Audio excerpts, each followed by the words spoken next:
and father said I mun try and get a place. And George wrote as how wages were far higher in Manchester than Milnthorpe or Lancaster. And lasses, I was young and thoughtless, and thought it was a fine thing to go so far from home. So one day the butcher he brings us a letter for George, to say he'd heard on a place, and I was all agog to go, and father was pleased like, but mother said little, and that little was very quiet. I've often thought she was a bit hurt to see me so ready to go, God forgive me, but she packed up my clothes, and some of the better end of her own as would fit me, in yon little paper box up there.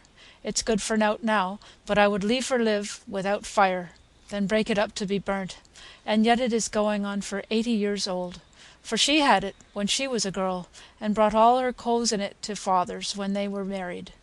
But as I was saying, she did not cry, though the tears was often in her eyes, and I seen her looking after me down the lane as long as I were in sight, with her hand shading her eyes, and that were the last look I ever had on her.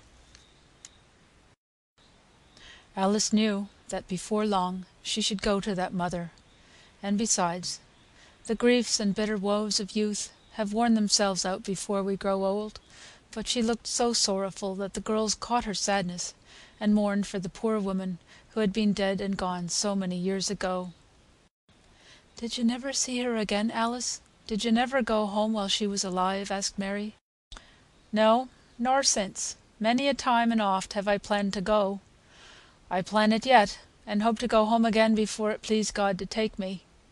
I used to try and save money enough to go for a week when I was in service, but first one thing came and then another. First Mrs. Children fell ill of the measles, and just when the week I'd asked for came, and then I couldn't leave them, for one and all cried for me to nurse them. Then Mrs. herself fell sick, and I could go less than ever.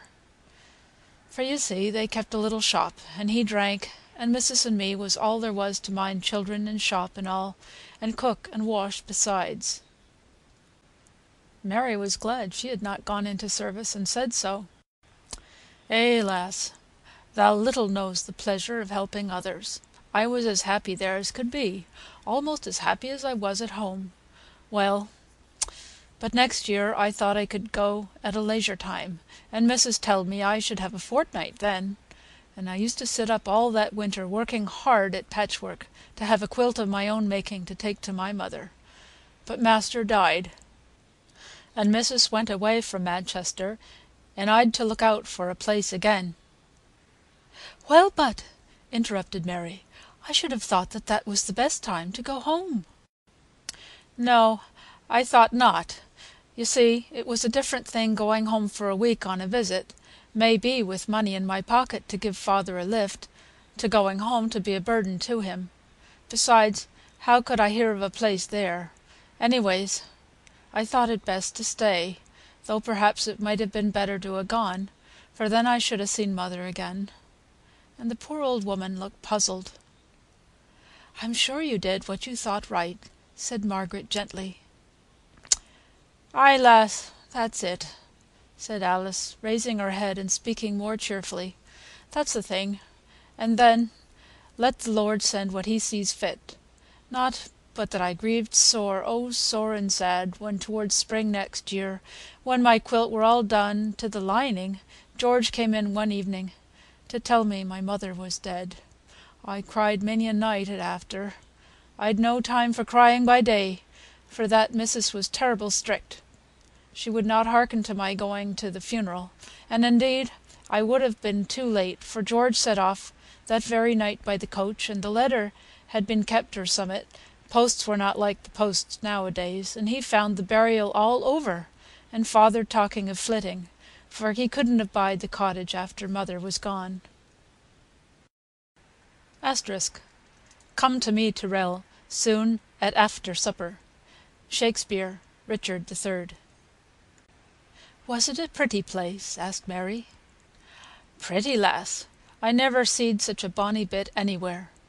You see there are hills there as seem to go up into the skies, not near maybe, but that makes them all the bonnier. I used to think they were golden hills of heaven, about which mother sang when I was a child. Yon are the golden hills of heaven, where ye shall never win." Something about a ship and a lover that may have been a lover, the ballad was. Well, and near our cottage was rocks. Eh, lasses, you don't know what rocks are in Manchester. Grey pieces of stone, as large as a house, all covered over with mosses of different colours, some yellow, some brown, and the ground beneath them knee-deep in purple heather, smelling sae sweet and fragrant, and the low music of the humming bee for ever sounding among it. Mother used to send Sally and me out to gather ling and heather for besoms, and it was such pleasant work. We used to come home at evening, loaded so as you could not see us, for all that it was so light to carry, and then mother would make us sit down under the old hawthorn tree, where we used to make our house, among the great roots as stood above the ground, to pick and tie up the heather. It seems all like yesterday, and yet it's a long, long time agone. Poor sister Sally has been in her grave this 40 year and more, but I often wonder if the hawthorn is standing yet, and if the lasses still go to gather heather, as we did, many and many a year past and gone. I sicken at heart to see the old spot once more. Maybe next summer I may set off, if God spares me to see next summer." "Why, have you never been in all these many years?" asked Mary. "Why, lass, first one wanted me, and then another, and I couldn't go without money either, and I got very poor at times. Tom was a scapegrace poor fellow, and always wanted help of one kind or another, and his wife, for I think scapegraces are always married long before steady folk, was but a helpless kind of body. She were always ailing, and he were always in trouble. So I had enough to do with my hands, and my money too, for that matter. They died within 12 months of each other, leaving one lad. They had had 7, but the Lord had taken 6 to hisself. Will, as I was telling you on, and I took him myself, and left service to make a bit of a home place for him, and a fine lad he was, the very spit of his father as to looks, only steadier. For he was steady, although nought would serve him but going to sea. I tried all I could to set him against a sailor's life. Says I, folks is as sick as dogs all the time they're at sea.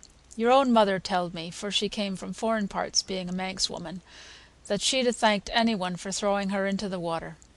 Nay, I sent him a' the way to Runcorn by the Duke's Canal, that he might know what the sea were, and I looked to see him come back as white as a sheet with vomiting. But the lad went on to Liverpool and saw real ships, and came back more set than ever on being a sailor, and he said as how he had never been sick at all, and thought he could stand the sea pretty well. So I told him he mun do as he liked, and he thanked me and kissed me, for all that I was very frabbit with him. And now he's gone to South America, at t'other side of the sun, they tell me. Asterisk. Frabbit. Peevish.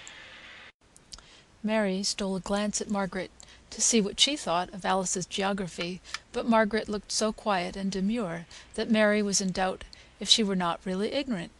Not that Mary's knowledge was very profound, but she had seen a terrestrial globe, and knew where to find France and the continents on a map. After this long talking, Alice seemed lost for a time in reverie, and the girls, respecting her thoughts, which they suspected had wandered to the home and scenes of her childhood, were silent. All at once she recalled her duties as a hostess, and by an effort brought back her mind to the present time. "Margaret, you must let Mary hear thee sing.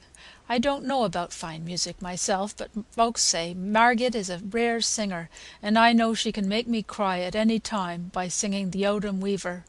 Do sing that, Margaret, there's a good lass."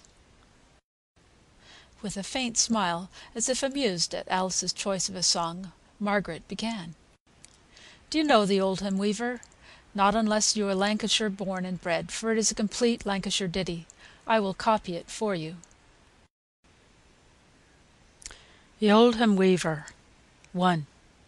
I'm an old cotton weaver, as mony a one knows. I've nowt for to eat, and I've worn out my clothes. You'd hardly give tuppence for all as I've on. My clogs are both brostin, and stockings I've none. You'd think it were hard to be brought into the world to be clemmed, and to do the best as you con.